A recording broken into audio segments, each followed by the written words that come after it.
Hi, welcome back to my YouTube channel prime view. இந்த வீடியோவில் நம்ம பார்க்க போகிறது ஒரு சிறந்த ஃப்ளெக்ஸி கேப் ஃபண்டை பற்றி பார்க்க போகிறோம். இந்த ஃபண்டுக்கு ரொம்ப பழைய ஹிஸ்ட்ரி இருக்குது. இந்த ஃபண்டு ஃப்ளெக்ஸி கேப்லேயே பார்த்தீங்கன்னா டாப் 2 பிளேஸில் இருக்குது. இந்த ஃபண்டோட பேர் வந்து ஹெச்டிஎஃப்சி ஃப்ளெக்ஸி கேப் ஃபண்டுங்கிறது. இந்த ஃபண்டுக்கு வந்து 5 ஸ்டார் ரேட்டிங் இருக்குது. அது மாத்திரம் இல்லாமல் தொடர்ந்து இது நல்ல ஒரு வருமானத்தையும் கொடுத்துட்ருக்கு. அப்படிப்பட்ட ஒரு அருமையான ஒரு ஃப்ளெக்ஸி கேப் ஃபண்டை பற்றி தான் இந்த வீடியோவில் நம்ம பார்க்க போகிறோம். இந்த ஃபண்டில் ஃப்ளெக்ஸி கேப்னா என்ன, இந்த ஃபண்டோட ரிட்டர்ன் எப்படி இருக்குது, ரோலிங் ரிட்டர்ன் எப்படி கிடச்சிருக்கு, சிஏஜிஆர் ரிட்டர்ன் எப்படி இருக்குது, இவங்களோட போர்ட்ஃபோலியோ எப்படி வச்சுருக்காங்க, அது மாத்திரம் இல்லாமல் ஃப்ளெக்ஸி கேப்னா என்ன, அது எப்படி செயல்படும் அப்படிங்கிற பலவிதமான விஷயங்களை இந்த வீடியோவில் பார்த்து தெரிஞ்சுக்க போகிறோம்.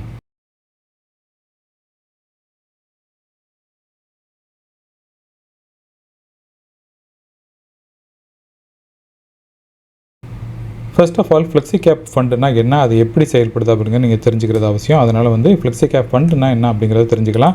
உதாரணமாக உங்களுக்கு மார்க்கெட்டில் வந்து large cap, mid cap, small cap அப்படிங்கிற 3 விதமான டைப்பில் ஸ்டாக்கள் வந்து இருக்குது. இந்த ஸ்டாக்களில் வந்து சில ஃபண்டுகள் வந்து ஒவ்வொரு மாதிரியாக முதலீடு பண்ணுவாங்க. சில ஃபண்டு லார்ஜ் கேப்னா ஒன்லி லார்ஜ் கேப்பில் முதலீடு பண்ணுவாங்க, மிட் கேப்னா ஒன்லி மிட் கேப்பில் முதலீடு பண்ணுவாங்க, ஸ்மால் கேப்னா ஸ்மால் கேப்பில் முதலீடு பண்ணுவாங்க. இந்த ஃபண்டை பொறுத்த வரைக்கும் இது ஒரு ஃப்ளெக்சிபிளாக இருக்கிறதுனால வந்து இவங்க எல்லா வகையான ஸ்டாக்லேயும் இவங்க முதலீடு பண்ண முடியும். உதாரணமாக வந்து லார்ஜ் கேப்லேயும் முதலீடு பண்ணலாம், மிட் கேப்லேயும் முதலீடு பண்ணலாம், ஸ்மால் கேப்லேயும் முதலீடு பண்ணலாம். ஸோ இவங்களோட முதலீடு முறை பார்த்திங்கன்னா இந்த அக்ராஸ் இந்த 3 விதமான கேட்டகரியில் வந்து 65% வந்து அவங்க முதலீடு பண்ண முடியும். இதில் வந்து ஃபண்ட் மேனேஜருக்கு எந்த ஒரு ரெஸ்ட்ரிக்ஷன்ஸும் கிடையாது. அவர் விரும்பினா லார்ஜ் கேப்லேயே பெரிய அளவில் முதலீடு பண்ணலாம், அல்லது மிட் கேப்பும் ஸ்மால் கேப்பும் வேல்யூ குறைஞ்சிருக்கு, அப்போ வந்து இது முதலீடு பண்ணுறதுக்கு சரியான டைமாக இருந்துச்சுன்னா லார்ஜ் கேப்பில் கொஞ்சம் குறைச்சிக்கிட்டு மிட் கேப்லேயும் ஸ்மால் கேப்லேயும் அதிகப்படுத்தி முதலீடு பண்ணலாம். ஸோ அப்படிப்பட்ட ஃப்ரீடம்ங்கிறது இந்த ஃப்ளெக்ஸி கேப் ஃபண்டில் இருக்குது. ஸோ இந்த ஃபண்டில் யாரெல்லாம் முதலீடு பண்ணலாம் அப்படின்னு கேட்டிங்கன்னா, உங்களுக்கு ரிஸ்க் குறைவாக நீங்கள் முதலீடு பண்ணணும் அப்படின்னு நீங்கள் விருப்பப்பட்டீங்கன்னா ஃப்ளெக்ஸி கேப் ஃபண்டை நீங்கள் தேர்ந்தெடுக்கலாம். அல்லது உங்களுக்கு இதை விட கொஞ்சம் ரிஸ்க் அதிகமாக கொஞ்சம் பெட்டரான ஒரு ரிட்டர்ன் வேணும் அப்படின்னு நீங்கள் ஃபீல் பண்ணிங்கன்னா மல்டி கேப் ஃபண்டை நீங்கள் தேர்ந்தெடுக்கலாம். மல்டி கேப் சம்மந்தமாக நான் வந்து ஒரு வீடியோ போட்டிருக்கேன். இந்த வீடியோட லிங்க் வந்து நான் மேலே ஐ பட்டனில் நான் வைக்கிறேன். அதில் மூலிமா நீங்கள் பார்த்து தெரிஞ்சுக்கலாம். ஹெச்டிஎஃப்சி ஃப்ளெக்ஸி கேப் ஃபண்டு எப்போ லான்ச் பண்ணாங்க அப்படின்னு கேட்டிங்கன்னா 1995 லான்ச் பண்ணாங்க. கிட்டத்தட்ட இந்த ஃபண்டு வந்து ஒரு 30 வருஷத்துக்கு மேலே மார்க்கெட்டில் செயல்பட்டுக்கிட்டு இருக்குது. ஆரம்பித்த நாளில் இந்த ஃபண்டுகளோட பேர் மாறி இருக்கலாம். இப்போ வந்து செபி வந்து ரெகுலேஷன்ஸ் கொண்டு வந்ததுக்கப்புறம் இந்த ஃபண்டுகளோட பேர்னா மாறினதுனால இப்போ வந்து ஹெச்டிஎஃப்சி ஃப்ளெக்ஸி கேப் ஃபண்டுன்னு வச்சுருக்காங்க. இந்த ஃபண்டில் எவ்வளோ முதலீடு இருக்குது அப்படின்னு பார்த்தீங்கன்னா, நம்மள மாதிரி முதலீட்டாளர் வந்து கிட்டத்தட்ட 85,560 கோடிகளுக்கு வந்து முதலீடு பண்ணியிருக்காங்க. இந்த ஃபண்டோட எண்ணெய் விட மதிப்பு இன்றைக்கி டேட்டில் எவ்வளோ இருக்குன்னு பார்த்தீங்கன்னா 2275 ரூபாவாக இருக்குது. இந்த ஃபண்டு ஒரு டயத்தில் வந்து வெறும் 10 ரூபா முகமதிப்பில் வெளியே வந்த ஃபண்டு தான். இந்த 30 வருஷத்தில் வந்து எவ்வளோ பெரிய க்ரோத் ஆகிருக்கு அப்படிங்கிறத பாருங்கள், எத்தனை மடங்கு க்ரோத் ஆகிருக்கு அப்படிங்கிறத பாருங்கள். இந்த ஃபண்டோட 10 இயரோட ரிட்டர்ன் பார்க்குறப்ப வந்து 16.95% ஆகிருக்கு. இந்த ஃபண்டு ஆரம்பித்த நாள்லேருந்து இது வரைக்கும் கொடுத்துருக்க ரிட்டர்ன் பார்த்தீங்கன்னா கிட்டத்தட்ட 17.22% வந்து ரிட்டர்ன் கொடுத்துருக்கு. இந்த ஃபண்டோட எக்ஸ்பென்ஸ் ரேஷியோ பொறுத்த வரைக்கும் பார்த்தீங்கன்னா 0.70 ஆகிருக்கு. இந்த ஃபண்டுகளோட டாப் 5 ஸ்டாக்களோட அந்த டீட்டெயில் தான் இதில் பார்க்குறீங்க. இதில் ஐசிஐசிஐ பேங்கில் முதலீடு பண்ணுறாங்க, HDFC bank, axis bank, SBI, Kotak bank, இப்படிப்பட்ட பேங்கில் முதலீடு பண்ணுறாங்க. இதெல்லாம் வந்து டாப் 5 ஸ்டாக்காக இருக்குது. இதற்கு மேலும் இந்த ஃபண்டில் நிறையா ஹோல்டிங் இருக்குது. ஹெச்டிஎஃப்சி ஃப்ளெக்ஸி கேப் ஃபண்டோட அசட் அலோகேஷன் எப்படி இருக்குன்னு பார்க்கலாம். அதாவது இவங்க ஹோல்ட் பண்ணக்கூடிய அந்த 100 ரூபாய்க்கு ஹோல்ட் பண்ணுறதுல வந்து உதாரணமாக வந்து 88 ரூபா வந்து ஈக்விட்டியில் முதலீடு பண்ணுறாங்க. அடுத்தது 1 ரூபா வந்து டெட்லையும், 3 ரூபா ரியல் எஸ்டேட்டில் முதலீடு பண்ணுறாங்க. அடுத்தது கேஷ் ஆர் கேஷ் ஈக்குவலண்ட்டில் வந்து கிட்டத்தட்ட 8% முதலீடு பண்ணுறாங்க. ஸோ இதுதான் வந்து இவங்களோட ஈக்விட்டி ஹோல்டிங்காக இருக்குது. இதற்கு அடுத்தது நம்ம எப்படிப்பட்ட, அதாவது mid cap, small cap, large cap இதில் வந்து எப்படி முதலீடு பண்ணுறாங்க அப்படிங்கிறத பற்றி பார்க்கலாம். ஸோ இவங்களோட போர்ட்ஃபோலியோ பொறுத்த வரைக்கும் பார்த்தீங்கன்னா லார்ஜ் கேப்பில் வந்து 87% வந்து லார்ஜ் கேப்பில் முதலீடு பண்ணுறாங்க. அடுத்தது மிட் கேப்லையும் ஸ்மால் கேப்லையும் எப்படி இருக்குன்னு பார்த்தீங்கன்னா, மிட் கேப்பில் வெறும் 9%, ஸ்மால் கேப்பில் வெறும் 4% தான் முதலீடு பண்ணுறாங்க. ஓவராலாக பார்த்தீங்கன்னா ரிஸ்க் அதிகமாக உள்ள முதலீட்டில் வந்து கிட்டத்தட்ட வெறும் 13% தான் முதலீடு பண்ணுறாங்க. மற்றபடி பார்த்தீங்கன்னா இது பெரும்பெரும் பார்த்தீங்கன்னா எல்லாம் லார்ஜ் கேப், அதாவது இந்தியாவிலே சிறப்பாக செயல்படக்கூடிய டாப் 100 நிறுவனங்கள் அல்லது அப்படிப்பட்ட நிறுவனங்களில் இவங்களோட முதலீடு இருக்குது அப்படிங்கிறத நீங்கள் புரிஞ்சுக்கலாம். ஸோ இதனால தான் வந்து இந்த ஃபண்டோட ரிஸ்க்குங்கிறது குறைவாக இருக்கும். மார்க்கெட் வாலட்டிலிட்டிலே பார்த்தீங்கன்னா இந்த ஃபண்டு வந்து பெரிய அளவில் வந்து வாலட்டிலிட்டி ஆகாது அப்படிங்கிறத இதன் மூலிமா நீங்கள் புரிஞ்சுக்க முடியும். அடுத்தது இந்த ஸ்க்ரீனில் நீங்கள் பார்க்குறது ஹெச்டிஎஃப்சி ஃப்ளெக்ஸி கேப் ஃபண்டை வந்து இதோட பெஞ்ச் மார்க்காக இருக்க அந்த BSE 500 டோட்டல் ரிட்டர்ன் இண்டெக்ஸோட நம்ம கம்பேர் பண்ணி பார்க்குறோம். அப்படி பார்க்குறப்ப ஹெச்டிஎஃப்சி ஃப்ளெக்ஸி கேப் ஃபண்டு வந்து க்ரீன் கலர்லையும், இதோட பெஞ்ச் மார்க் வந்து ப்ளூ கலர்லையும் கொடுத்துருக்கேன். ஸோ இயர் டு டேட்டை பொறுத்த வரைக்கும் பார்த்தீங்கன்னா பெஞ்ச் மார்க் வெறும் 7% தான் ரிட்டர்ன் கொடுத்துச்சு. இந்த ஃபண்டு வந்து 12%க்கு மேலே ரிட்டர்ன் இருக்குது. 3 மாதங்களையும் பார்த்தீங்கன்னா பெஞ்ச் மார்க்கை பீட் பண்ணியிருக்கு. 6 மாதத்துலையும் பார்த்தீங்கன்னா பெஞ்ச் மார்க்கை பீட் பண்ணியிருக்கு. ஒரு வருஷத்தில் பார்த்தீங்கன்னா 11.22% வந்து ரிட்டர்ன் கொடுத்துருக்கு. பெஞ்ச் மார்க் வந்து வெறும் 4.78% தான் ரிட்டர்ன் கொடுத்துருக்கு. 3 வருடங்களில் பார்த்தாலும் சரி, 5 வருடங்களில் பார்த்தாலும் சரி, 7 வருடங்கள் 7 வருடத்தில் பார்த்தாலும் சரி 10 வருஷத்தில் பார்த்தாலும் சரி இது பெஞ்ச் மார்க்கை பீட் பண்ணி உங்களுக்கு ரிட்டர்ன் அதிகமாக கொடுத்துருக்கு. ஸோ இப்படி நம்ம ஏன் கம்பேர் பண்ணி பார்க்கணும் அப்படின்னு பார்த்தீங்கன்னா, நமக்கு எந்த ஒரு ஃபண்டை நீங்கள் எடுத்து பார்த்தீங்கன்னாலும் அதுக்கு ஒரு பெஞ்ச் மார்க் வச்சுருப்பாங்க. அதாவது அந்த பெஞ்ச் மார்க்கில் இருக்கிற ஸ்டாக்கில் தேர்ந்தெடுத்து அவங்க முதலீடு பண்ணுவாங்க. சில ஃபண்டுகள் வந்து அதோட ரிட்டர்ன் வந்து குறைவாக இருக்கிறதுனால வந்து பெஞ்ச் மார்க்கை பீட் பண்ணல அப்படின்னு சொல்கிறது. அப்போ வந்து இதெல்லாம் வந்து அதாவது பெஞ்ச் மார்க்கை விட வந்து குறைவான ரிட்டர்ன் கொடுத்துருக்கோம். அப்படிப்பட்ட விஷயங்கள் இல்லாமல் இது எல்லாம் பார்த்திங்கன்னா எத்தனை வருஷத்தில் நீங்கள் எடுத்து கம்பேர் பண்ணி பார்த்தாலும் எல்லா காலத்துலேயும் வந்து பெஞ்ச் மார்க்கை பீட் பண்ணி ரிட்டர்ன் கொடுத்துருக்கு அப்படிங்கிறத நீங்கள் பாருங்கள். இதற்கு அடுத்தது நம்ம ரோலிங் ரிட்டர்ன் பார்க்கலாம். அதாவது ஒரு ஃபண்டு எடுத்திங்கன்னா அதோட ஹிஸ்ட்ரியில் வந்து எவ்வளோ ரிட்டர்ன் கொடுத்துருக்கு அப்படிங்கிறத நம்ம பார்க்கணும்.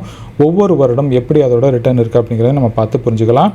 ஸோ அப்படி நம்ம பார்க்குறப்ப இந்த ஃபண்டு 2015லேருந்து 2024 வரைக்கும் நம்ம எடுத்து கம்பேர் பண்ணி பார்க்குறப்ப வந்து 10 வருஷத்தோட டேட்டா நம்மள்ட்ட இருக்குது. அப்படி பார்க்குறப்ப 2015 வந்து 5% வந்து இது ஃபாலோ ஆகிருக்கு. 2016 பார்த்தீங்கன்னா 7% வந்து அதிகமாக ரிட்டர்ன் கொடுத்துருக்கு. 2017 பார்த்தீங்கன்னா 36.86% வந்து ரிட்டர்ன் கொடுத்துருக்கு. எகெயின் 2018 வந்து 3.53% வந்து ஃபாலோ ஆகிருக்கு. 2019 6% அதிக ரிட்டர்ன் கொடுத்துருக்கு. 2020 6.44%, 2021 வந்து 36%க்கு மேலே ரிட்டர்ன் கொடுத்துருக்கு. 22 பார்த்தீங்கன்னா 18.29% வந்து ரிட்டர்ன் கொடுத்துருக்கு. 2023 30%, 2024 வந்து 23.48% வந்து ரிட்டர்ன் கொடுத்துருக்கு. ஸோ இந்த காலகட்டங்கள்லாம் பார்த்தீங்கன்னா 2 தடவை வந்து இது நெகட்டிவ் ரிட்டர்ன் போயிருக்கு. பட் 2 தடவை வந்து நெகட்டிவ் ரிட்டர்ன் போயிருந்தாலும் ஃபுல்லாக வந்து மார்க்கெட்டில் ஒரு பெரிய ஒரு ஃபால் நடந்திருக்கலாம். அதை வச்சு தான் வந்து இந்த ஃபண்டோட வீழ்ச்சி வந்து ஒரு 3% குறைஞ்சிருக்கு 2018. ஸோ இப்படி நம்ம லாங் டேர்மில் பார்க்குறப்ப இந்த ஃபண்டு எவ்வளோ ஒரு சிறந்த ஒரு க்ரோத் கொடுத்துருக்கு அப்படிங்கிறத நீங்கள் பார்த்து புரிஞ்சுக்கலாம். சப்போஸ் நீங்கள் ஈக்விட்டி ஃபண்டில் முதலீடு பண்ணுறப்ப ஃப்ளெக்ஸி கேப்பை தேர்ந்தெடுத்து முதலீடு பண்ண விருப்பப்பட்டீங்கன்னா 2 ஃபண்டை நான் உங்களுக்கு சொல்லுவேன். ஒன்று பராக் பரிக்கோட ஃப்ளெக்ஸி கேப் ஃபண்டு, அடுத்தது HDFCயோட ஃப்ளெக்ஸி கேப் ஃபண்டு. இந்த 2 ஃபண்டையும் நீங்கள் தேர்ந்தெடுத்து முதலீடு பண்ணலாம். இந்த ஃபண்டை பொறுத்த வரைக்கும் நம்ம எல்லா விதமான விஷயங்களையும் நம்ம கம்பேர் பண்ணி பார்த்தாச்சு. அப்படி பார்க்குறப்ப இந்த ஃபண்டு வந்து 5 ஸ்டார் ரேட்டிங் வாங்குறதுல எந்த ஒரு குறைவும் இல்லாமல் செயல்பட்டுருக்கு அப்படிங்கிற நீங்கள் புரிஞ்சுக்கலாம். இதில் ஒரு முக்கியமான ஒரு விஷயம் நான் உங்கள்கிட்ட சொல்லணும்னு ஆசைப்பட்றேன். அதாவது நீங்கள் வந்து மார்க்கெட்டில் முதலீடு பண்ணுறப்ப எவ்வளோ தொகை நீங்கள் முதலீடு பண்ணுறீங்க அப்படிங்கிறது பெரிய முக்கியம் கிடையாது. அதாவது நீங்கள் 1 லட்சமோ 2 லட்சமோ 1 கோடியோ 2 கோடியோ இவ்வளோ பெரிய தொகை முதலீடு பண்ணுறது பெரிய விஷயம் கிடையாது. பட் அதே நேரத்தில் எவ்வளோ காலம் நீங்கள் முதலீடு பண்ணுறீங்க அப்படிங்கிறது தான் முக்கியம். அதாவது எவ்வளோக்கு எவ்வளோ நீங்கள் பண்ணின முதலீடு வளர்கிறதுக்கு டைம் கொடுக்குறீங்களோ அப்போ வந்து உங்களோட முதலீடும் பெரிய அளவில் குரோ ஆகும். நம்ம எல்லாம் வந்து ஒரு வருஷத்தில் வந்து நம்ம பண்ண முதலீடு வந்து பெரிய அளவில் குரோ கொடுக்கலையே அப்படிங்கிற மாதிரி பலரோட கருத்தும் இருக்கும். ஏன்னா தொடர்ந்து ஒரு வருஷத்தில் பார்த்தீங்கன்னா பங்கு சந்தை வந்து ஒரு நெகட்டிவில் தான் இருக்குது. ஸோ அப்படிப்பட்ட ஒரு நெகட்டிவான ஃபீலிங் இல்லாமல் நீங்கள் லாங் டேர்மில் உங்களோட ரிட்டையர்மெண்ட்டுக்காகவும் உங்களோட பிள்ளையோட எஜுகேஷனுக்கு இப்படி பலவிதமான கோலை வச்சுட்டு நீங்கள் முதலீடு பண்ணுறப்ப ஒரு கோல் பேஸ்டாக உங்களோட முதலீடுகள் வச்சுருக்கப்ப உங்களாட்டி ஜெயிக்க முடியும். உங்களோட முதலீடு வந்து கை மேலே பலன் கொடுக்கும் அப்படிங்கிறதுக்கு இந்த ஃபண்டு ஒரு உதாரணம். ஐ ஹோப் இன்றைக்கி பார்த்த வீடியோங்கிறது உங்களுக்கு ஒரு நல்ல ஒரு இன்ஃபர்மேஷனை கொடுத்துருக்குன்னு நான் நம்புகிறேன். இந்த வீடியோ பிடிச்சிருந்துச்சுன்னா லைக் பண்ணுங்கள், உங்கள் ஃபேமிலி ஃப்ரெண்ட்ஸோட ஷேர் பண்ணுங்கள். மேலும் இதே மாதிரி ஒரு நல்ல டாப்பிக்கோட நான் உங்களை மீட் பண்ணுறேன். அது வரைக்கும் டேக் கேர், பாய். சப்போஸ் நீங்களும் மியூச்சுவல் ஃபண்டில் முதலீடு பண்ணி உங்களோட ஃபினான்ஷியல் ஃப்ரீடமை நீங்கள் அடையணும்னு விருப்பப்பட்டீங்கன்னா, நான் எப்படி அந்த ஃபினான்ஷியல் ஃப்ரீடத்தை அடைஞ்சனோ என்ன மாதிரியே நீங்களும் முதலீடு பண்ண விருப்பப்பட்டீங்கன்னா, இந்த 1 கோடி ரூபாய் இலக்கு அப்படிங்கிறத ஒரு கோர்ஸ் வந்து நான் லான்ச் பண்ணியிருக்கேன். அந்த கோர்ஸில் சேர்றதன் மூலம் நீங்கள் என்னோட ஓன் போர்ட்ஃபோலியோவில் நான் எப்படி முதலீடு பண்ணுறேன், என்ன மாதிரி போர்ஷன்ஸில் முதலீடு பண்ணுறேன் அதை தெரிஞ்சுக்கிட்டு நீங்களும் முதலீடு பண்ணி உங்களோட வெல்த்தை நீங்கள் கிரியேட் பண்ணிக்க முடியும். சப்போஸ் நீங்கள் மியூச்சுவல் ஃபண்டில் உங்களுக்கு எதுவும் சந்தேகம் இருந்துச்சுன்னா, அல்லது உங்களோட ஏற்கனவே நீங்கள் பண்ணிகிட்டு இருக்க முதலீடுகள் எல்லாம் சரியாக இருக்கா, அல்லது அதை மாற்றி அமைக்கணும் நீங்கள் விரும்புனீங்கன்னா என்கிட்ட 1-to-1 செஷன் நீங்கள் புக் பண்ணிவிட்டு என்கிட்ட நீங்கள் கன்சல்ட் பண்ணிக்கலாம். உங்களுக்கு கிளியர் கட்டான விஷயங்களை வந்து பல விஷயங்களை நான் சொல்லிக் கொடுப்பேன்.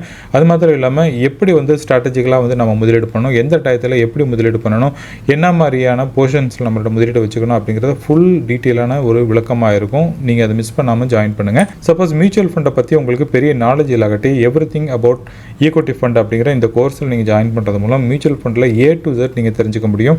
மியூச்சுவல் ஃபண்ட் பர்ச்சேஸ் பண்ணுறதுலேருந்து அந்த ட்ரஸ்ட்டு எப்படி பில்ட் பண்ணுறாங்க அப்படிங்கிறதுலேருந்து ஒரு ஃபண்டை விற்றா நமக்கு எவ்வளோ டேக்ஸ் கால்குலேஷன் பண்ணுவாங்க அப்படிங்கிற பலவிதமான விஷயங்களை வந்து நான் இதில் டிஸ்கஸ் பண்ணியிருக்கேன். இந்த ஒரு கோர்ஸ் எடுத்தாலே வந்து நீங்கள் மியூச்சுவல் ஃபண்டில் வந்து ஒரு மாஸ்டர் கிளாஸில் நீங்கள் ஜாயின் பண்ண நன்மை உங்களுக்கு கிடைக்கும். இதோட லிங்க் வந்து நான் கீழே டிஸ்கிரிப்ஷனில் ஆட் பண்ணியிருக்கேன். அது மாத்திரம் இல்லாமல் பின் கமெண்ட்ல நான் ஆட் பண்ணியிருக்கேன். அது மூலிமா நீங்கள் பார்த்து நீங்கள் தெரிஞ்சுக்கலாம்.